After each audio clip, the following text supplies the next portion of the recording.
Welcome viewer, I am Murugan S.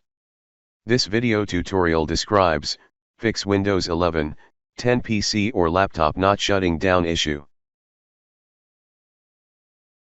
First method is Edit Power Plan in Windows search bar, click Edit Power Plan.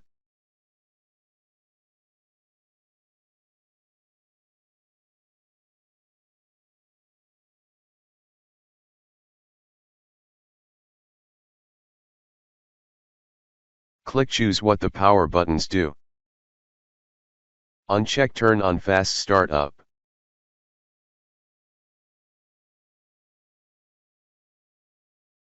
Second method is type CMD in Windows search bar, right click run as administrator.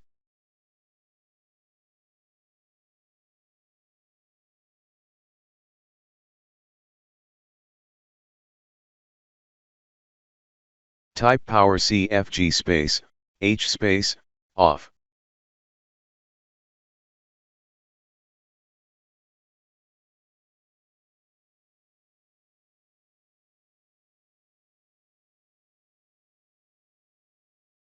I hope this video tutorial helps to you.